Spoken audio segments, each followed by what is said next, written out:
হযরত খালিদ বিন ওয়ালিদ রাদিয়াল্লাহু তাআলা আনহু ছিলেন একজন দুর্ধর্ষ যোদ্ধা। ইসলাম গ্রহণ করার আগে কি পরে সবসময়ই যুদ্ধের ময়দানে তিনি ছিলেন মাস্টারপিস। প্রতিপক্ষের হৃদয়ে ত্রাস সৃষ্টি করার ব্যাপারে তার কোনো জুরি ছিল না।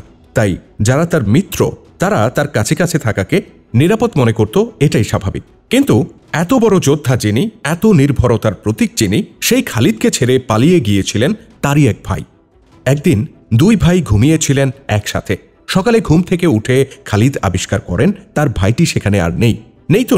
আর তাকে খুঁজেই পাওয়া গেল না। পরে খবর পাওয়া গেল তিনি পালিয়ে গেছেন। প্রশ্ন হচ্ছে, কে ছিলেন খালিদের সেই পলাতক ভাই? কেন তিনি পালিয়েছিলেন আর কোথায় পালিয়েছিলেন?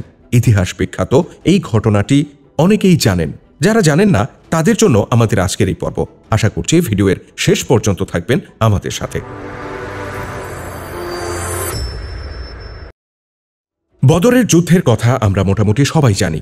এটা ছিল মদিনার মুসলিম ও মক্কার কুরাইশদের মধ্যে সংঘটিত প্রথম বড় যুদ্ধ।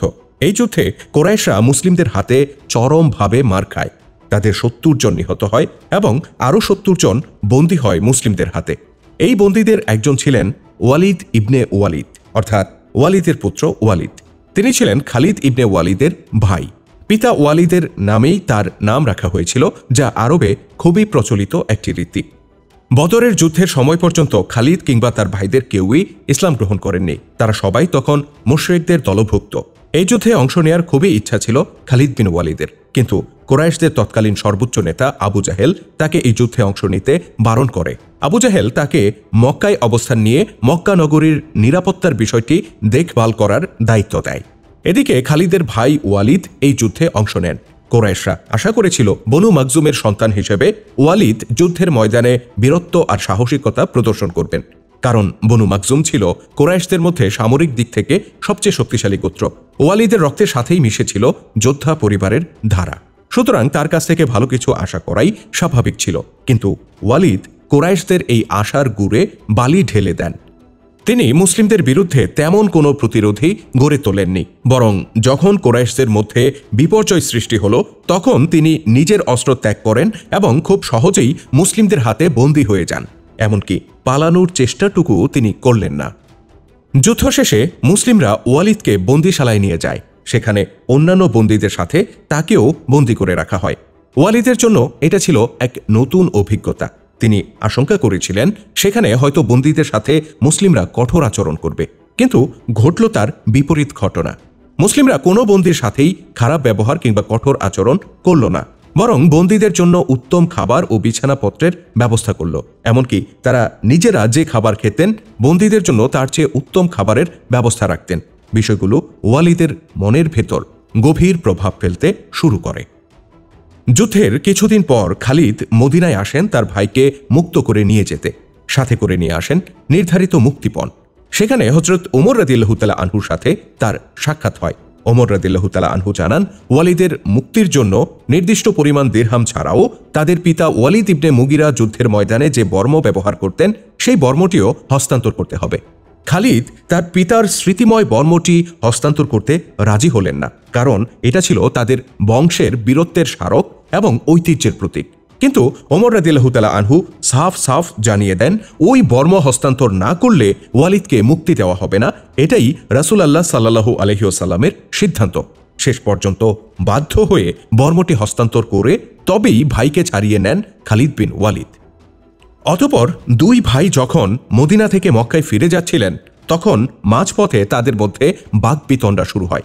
খালিদ বলেন, কুরাইশরা জানিয়েছে তুমি এই যুদ্ধে চরম কাপুরুষের মতো আচরণ করেছ। তুমি মুসলিমদের বিরুদ্ধে মোটেই লড়াই করনি, বরং নিজেই নাকি তাদের হাতে ধরা দিয়েছ।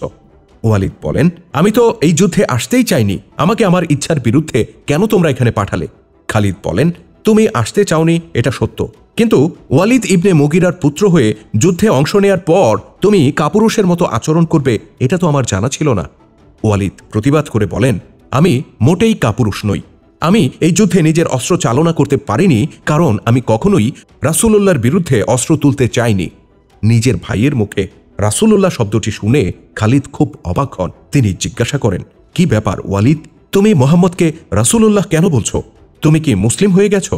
ওয়ালিদ বলেন, না, আমি মুসলিম হইনি, কিন্তু মুসলিমদের সাথে থেকে এই শব্দটা শুনে শুনে আমি এতে অভ্যস্ত হয়ে পড়েছি।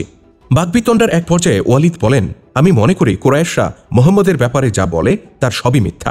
আমি তাকে সবসময়ই সত্যবাদী হিসেবে দেখেছি। তার সাথীরাও আমাদের মধ্যে সবচেয়ে উত্তম মানুষ। আমরা বন্দী থাকা অবস্থায় তারা আমাদের সাথে যে ব্যবহার করেছে তা অন্য কেউ করবে না। তারা মন্দ খাবার খেয়ে আমাদেরকে ভালোটা খাইয়েছে, অথচ আমরা গিয়েছিলাম তাদের ঘর বাড়ি ধ্বংস করে দিতে। কুরাইশরা মিছেমিছি তাদের বিরুদ্ধে যুদ্ধ করে যাচ্ছে। খালিদ বলেন, তোমার যদি তাদেরকে এতই ভালো লেগে থাকে তাহলে তাদের কাছে থেকে গেলেই তো পারতে। ওয়ালিদ বলেন, যদি আমি তেমনটা করতাম তাহলে সবাই ধারণা করে নিত মুক্তিপণ থেকে বাঁচার জন্য আমি এমনটা করেছি। খালিদ বুঝতে পারেন তার এই ভাই মুসলিমদের প্রতি, বিশেষ করে মহানবী হযরত মুহাম্মদ সাল্লাল্লাহু আলাইহি ওয়াসাল্লামের প্রতি তীব্রভাবে আকৃষ্ট হয়ে পড়েছেন। খালিদ মনে করেন ওয়ালিদের উপর মুহাম্মদ সাল্লাল্লাহু আলাইহি সাল্লামের জাদু কাজ করতে শুরু করেছে। কুরাইশরা যেমনটা বলে থাকে যে মুহাম্মদ সাল্লাল্লাহু আলাইহি সাল্লাম একজন জাদুকর, কেউ তার কাছে গেলেই সেই জাদু তার উপর কাজ করতে শুরু করে। খালিদ আর বাকবিতণ্ডা না করে তার ভাইকে সাথে নিয়ে ভালোই ভালোই মক্কায় ফিরে যাওয়ার সিদ্ধান্ত নেন। মাঝপথে এক জায়গায় রাত হয়ে গেলে দুই ভাই তাঁবু খাটিয়ে শুয়ে পড়েন। একসময় তারা গভীর নিদ্রায় ডুবে যান। পরদিন সকালে ঘুম থেকে উঠে খালিদ দেখেন ওয়ালিদ সেখানে নেই, তার ঘোড়াটিও সেখানে নেই। বেশ খোঁজাখুঁজি করেও তাকে আর সেখানে পাওয়া গেল না। খালিদ আশঙ্কা করলেন সে হয়তো মদিনায় চলে গিয়েছে। গতকাল সে যে ধরনের কথাবার্তা বলেছে তাতে মনে হচ্ছে সে হয়তো মদিনায় গিয়ে ইসলাম গ্রহণ করে নেবে। এই আশঙ্কা নিয়ে খালিদ একাকী মক্কায় ফিরে আসেন। কিছুদিন পর খালিদের কাছে একটি বার্তা আসে। বার্তাটি এসেছিল ওয়ালিদ রাদিয়াল্লাহু তাআলা আনহুর কাছ থেকে। খালিদ যে আশঙ্কা করেছিলেন তাই সত্য, ওয়ালিদ ইসলাম গ্রহণ করেছেন। খালিদ খুব আফসোস করতে লাগলেন। আফসোস করার অনেকগুলো কারণ ছিল। প্রথমত তার ভাইকে হারানোর বেদনা, দ্বিতীয়ত মুক্তিপণ হিসেবে বিপুল পরিমাণ অর্থ গচ্ছা যাওয়া, আর তৃতীয় এবং সবচেয়ে বড় কষ্টের বিষয় ছিল তার পিতার বর্মটি হাতছাড়া হয়ে যাওয়ার ঘটনা। এখানে উল্লেখ্য যে ওয়ালিদ রাদিয়াল্লাহু তাআলা আনহু অনেক আগে থেকেই ইসলামের প্রতি অনুরক্ত ছিলেন। পিতা বেঁচে থাকতেই তার আচরণে মুসলিমদের প্রতি দুর্বলতা প্রকাশ পেত। বিশেষ করে তার গোত্রের যে ব্যক্তিরা ইসলাম গ্রহণের কারণে নিপীড়নের শিকার হয়েছিলেন, ওয়ালিদ তাদের প্রতি খুবই সহানুভূতিশীল ছিলেন। এ কারণেই তিনি বদরের যুদ্ধে মুসলিমদের বিরুদ্ধে অস্ত্র ধারণ করতে রাজি ছিলেন না, এবং একই কারণে তিনি খুব সহজেই মুসলিমদের সামনে আত্মসমর্পণ করেছিলেন। যুদ্ধের পর ওয়ালিদ যখন বন্দী হলেন তখন তিনি মুসলিমদের সাথে ঘনিষ্ঠভাবে মেশার সুযোগ পেলেন। এবার তিনি খুব কাছে থেকে মুসলিমদের আচার আচরণ ও উন্নত নৈতিক চরিত্রের সাক্ষী হলেন। ইসলামের প্রতি তার অনুরাগ, মুগ্ধতা, ভালোবাসা আরও বেড়ে গেল। বন্দিশালায় থাকতেই তিনি সিদ্ধান্ত নিয়েছিলেন ইসলাম গ্রহণ করবেন, কিন্তু ওই অবস্থায় ইসলাম গ্রহণ করেননি, কারণ এতে অনেকেই ধারণা করতে পারে তিনি মুক্তিপণ থেকে বাঁচার জন্য নিজের ধর্ম পরিবর্তন করেছেন। অতঃপর মুক্তিপণ আদায় হয়ে যাওয়ার পর তিনি তার ভাই খালিদকে রেখে মদিনায় ফিরে আসেন এবং ইসলাম গ্রহণ করে নেন। মক্কার বিখ্যাত কুরাইশ সেনাপতি ওয়ালিদ ইবনে মুগিরার পুত্রদের মধ্যে তিনি সর্বপ্রথম ইসলাম গ্রহণের সৌভাগ্য লাভ করেন। পরবর্তীতে বিভিন্ন যুদ্ধে তিনি বীরত্বের পরিচয় দেন। এটা ছিল 3য় হিজরি সনের ঘটনা। পরবর্তীতে 6ষ্ঠ হিজরিতে খালিদ রাদিয়াল্লাহু তাআলা আনহু নিজেও মদিনায় চলে আসেন এবং ইসলাম গ্রহণ করে নেন। দীর্ঘ 3 বছর পর দুই ভাই একে অপরের সাথে মিলিত হন। ইসলামের গৌরবময় ইতিহাস নিয়ে নির্মিত ভিডিও চিত্র আমরা ধারাবাহিকভাবে তুলে ধরছি আমাদের চ্যানেলে। আপনি যদি নতুন হয়ে থাকেন তাহলে চ্যানেলটিতে সাবস্ক্রাইব করার অনুরোধ রইল। আর আজকের ভিডিওটি কেমন ছিল কমেন্ট করে জানাতে ভুলবেন না। যদি ভালো লেগে থাকে তাহলে অবশ্যই লাইক ও শেয়ার করে ছড়িয়ে দেওয়ার অনুরোধ রইল। আল্লাহ হাফেজ।